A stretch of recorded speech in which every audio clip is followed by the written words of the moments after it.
What to do after level 90. Welcome everyone to this video where we'll see what to do after reaching level 90. With that said, let's begin. Well, to start, if you're still unsure in what order to level up your characters aside from the first one you chose, to increase the power of your first leveled character, you can start with the characters that increase critical chance. These would be Lear, Lass, Jin, Rufus, Edel, and Decane. Alternatively, you can also go for those that increase critical damage, which would be Lass, Sieghart, Dio, Lei, Vegas, and I. To get these stat boosts, you'll need to unlock their class changes. The subsequent leveling choices are up to you. You could also level up characters to complete character achievements. This will require you to level up a group of characters to a certain level with their respective classes. This is primarily for farming gacha scrolls. Another way would be to level up your characters to your liking. We also need to keep in mind that when we level up characters to level 85, having a certain number of characters at level 85 will grant us extra stats to all of them. This also applies when we unlock Awakening. Okay, now to improve your characters, once you have your character at level 85 or 90, you should focus on doing the Crucible, Sanctum, Labyrinth, and BERKAS lair. This will help you a lot to get decent BERKAS relic gear. This gear should have the following stats: attack, special attack, critical damage, and critical chance. If the accessories have MP instead of critical chance, it will be very useful later on, and you can save it while you look for other equipment with the stats I mentioned. You should mainly craft several armor sets until you get one with good stats. It's not recommended to use your GP scrolls on your BERKAS gear, since this gear is very easy to craft because each run of the Crucible and Sanctum gives you 10 cores, and each run of the Labyrinth gives you 9 cores.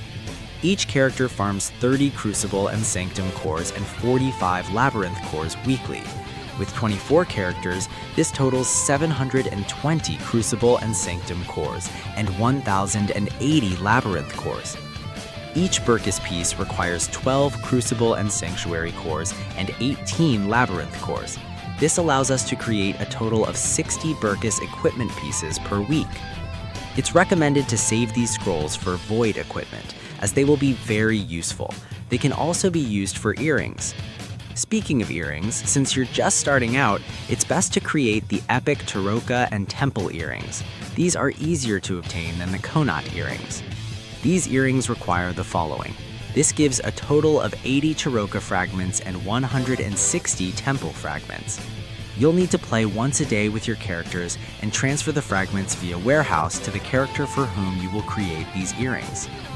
The other content you should farm when you start is the Monster Train map. On this map, you can obtain train coupons, GP scrolls, and a good title to start with. The train coupons will help you a lot in the beginning. The train set will give you these properties for a certain number of pieces of the train cord. With 6 pieces, you'll get plus 5% experience and plus 10% MP. And with 11 pieces, you'll get plus 10% experience, plus 20% GP, given a total of plus 15% experience, plus 20% GP, and plus 10% MP. This is very good to start with, and you can also equip it to characters you still need to level up. And speaking of titles, this is one of the best to start with, since the most important thing this title offers, besides the 1.2% critical hit chance, is that it provides the entire team and us with plus 5% damage and plus 1.5% critical hit chance. While it seems small, this helps a lot throughout the game. This map will only be available on Saturday, Sunday, and Monday, so take advantage and spend your event Dungeon Festival tickets. Speaking of tickets, you'll need them a lot at the beginning, so keep track of your daily attendance. After 30 minutes of being online, you can claim the attendance reward.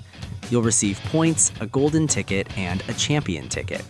The champion ticket will be useful later, so the golden ticket can also be purchased with attendance points. It will cost 1,000 points per ticket in the store. The other content you'll need to pay attention to is HARKION. Try to reach at least 14,500 points.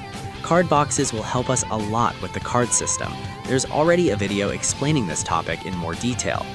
And if you can't reach 14,500 points, just try to reach 2,700 points to get the Angel Ring. Use these rings when you go to do your labyrinth.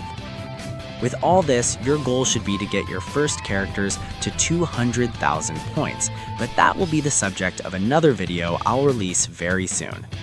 Well, that's all for this video. I hope this information is helpful. Until next time.